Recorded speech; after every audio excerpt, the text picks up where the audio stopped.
Lebih 8,000 flat akan ditawarkan di bawah rangka klasifikasi baharu bagi tawaran flat-flat BTO bulan ini yang merangkumi kira-kira 15 projek iaitu bilangan tertinggi yang dilancarkan dalam mana-mana tawaran BTO setakat ini.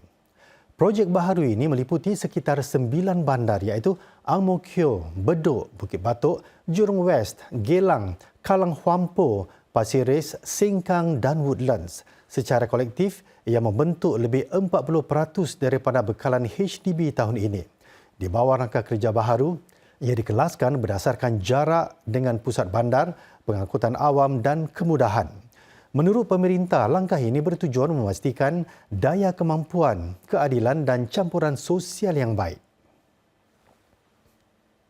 Sekitar $1.4 juta denda dikenakan ke atas syarikat-syarikat yang didapati cuai antara Januari dan Jun lalu selepas sekitar 7,000 pelanggaran di bawah Peraturan Keselamatan Tempat Kerja dikesan. Penyumbang utama insiden kecederaan, industri binaan serta pengangkutan dan penyimpanan mencatat kadar insiden lebih rendah berbanding tempoh yang sama tahun lalu. Malah bagi sektor penghilangan, kadarnya merosot sebanyak sepertiga. Bagi para pekerja di kilang pengeluar keluli ini, batang-batang besi seberat hingga 3 tan dikendalikan. Mujur, sistem mengambil dan menyimpan automatik menjadikan kerja-kerja mengalihkan besi-besi sebegini lebih selamat. Para pekerja juga dilatih untuk memastikan mesin-mesin ini dikendalikan secara jitu. Ini cukup berbeza dengan alat kren yang digunakan sebelum ini kerana mempunyai banyak risiko serta bergantung dengan keadaan angin, hujan dan petir. Selain pelaburan dalam mesin canggih seperti ini, kadar kemalangan di sektor penghilangan juga merosot ekoran langkah penguatkuasaan yang lebih ketat. Sepanjang 6 bulan pertama tahun ini, 60 insiden yang membawa kepada maut atau cedera parah dilaporkan bagi sektor penghilangan. Ini jauh lebih rendah berbanding 92 insiden serupa untuk tempoh yang sama tahun lalu. It's been promising for the first two sectors that we introduced, and certainly we could explore more in future. But let's also take a risk-based approach because there are certain implementation execution considerations that we have to look at in terms of being able to enforce and making sure that companies can adjust. Premium COE bagi hampir semua kategori kenderaan mencecah paras tertinggi bagi tahun ini dalam bidaan pertama Oktober. COE untuk kereta lebih kecil dalam kategori A ditutup pada harga sekitar $103,800, naik sekitar $5,700 berbanding bidaan sebelumnya. Premium untuk kategori B bagi kereta lebih besar pula meningkat kepada sekitar $116,000. Ini mengatasi rekod $112,000 yang dicatat pada awal tahun ini. COE bagi kategori terbuka yang boleh digunakan untuk sebarang jenis kenderaan naik kepada $116,000. Ini sekitar $3,000 lebih tinggi berbanding rekod $113,000 bulan lalu. Bagi motosikal pula, COE-nya naik sedikit dan ditutup di paras $10,000. COE untuk kenderaan komersil pula meningkat lebih $1,000 kepada $75,000.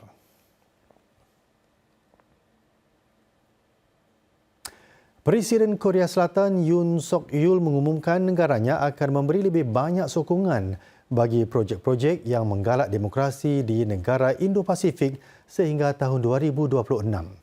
Ini merupakan antara rancangan beliau untuk menggalak keamanan dan kemakmuran di rantau ini. Presiden Yoon menambah bahawa semenanjung Korea yang disatukan dan bebas boleh membantu mencapai matlamat ini. Beliau berucap demikian di ceramah Singapura ke-47 sempena lawatannya ke Singapura yang berakhir hari ini. Presiden Yoon menekankan bahawa jika semenanjung Korea disatukan, ia akan secara dramatik memajukan perdamaian bukan sahaja di semenanjung itu tetapi juga melewati Indo-Pasifik. Beliau juga berkongsi rancangan Seoul mahu membantu negara-negara pulau supaya membina keupayaan pemantauan masa nyata yang lebih kukuh. Ini demi membantras kegiatan memancing secara haram. Untuk menjalin ekonomi terbuka pula, Korea Selatan kata beliau akan menerajui usaha untuk menggiatkan lagi rejim perdagangan bebas berbilang hala. Dalam ceramah yang sama, Menteri Kanan Teo Chee Hean mengalu-alukan rancangan Korea Selatan untuk terlibat dengan ASEAN dengan lebih mendalam. The Korean ASEAN Solidarity Initiative is facilitating deeper cooperation between the ROK and ASEAN in 8 core areas. This initiative also supports ASEAN centrality and shares many synergies with the ASEAN outlook on the Indo-Pacific. We look forward to the imminent upgrade of ASEAN-ROK relations to a comprehensive strategic partnership. Ucapan takziah dan penghormatan datang mencurah-curah daripada para pemimpin Singapura bagi mengenang pakar neurologi Dr. Lee Wei Ling yang meninggal dunia di rumahnya hari ini pada usia 69 tahun. Dr. Lee ialah anak perempuan Perdana Menteri Pengasas Singapura, Lee Kuan Yew. Mendiang membantu menumbuhkan Institut Sains Neuro Nasional dan berkhidmat sebagai pengarahnya selama 11 tahun. Dr. Lee didiagnos dengan penyakit otak yang membawa maut atau palsi supranuklear progresif pada 2020. Pemergian mendiang diumumkan adiknya Lee Hsien Yang menerusi Facebook sebelum jam 6 pagi tadi.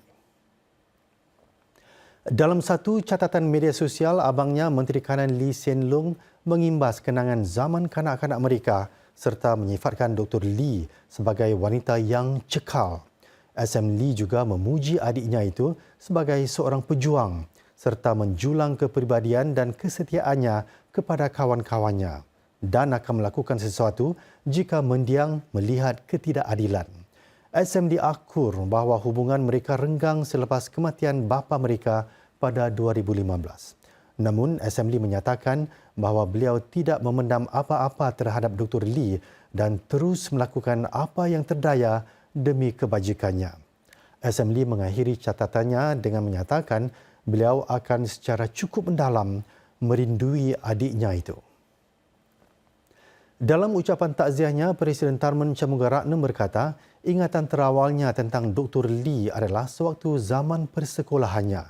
Ketika itu, mendiang merupakan seorang atlet padang dan balapan yang cemerlang.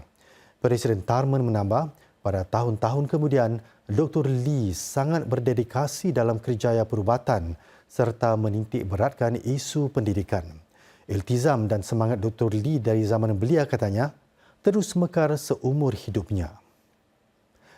Perdana Menteri Lawrence Wong juga merakamkan ucapan takziah yang mendalam kepada keluarga Dr. Lee. Beliau juga mengenang sumbangan mendiang dalam bidang perubatan sebagai pakar neurologi kanak-kanak dan Ketua Jabatan Sains Neuro Hospital Tan Tock Seng.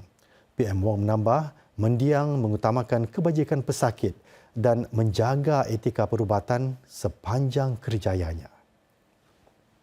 Hampir 500 doktor keluarga sudah melalui latihan untuk mendiagnos dan merawat pesakit mental.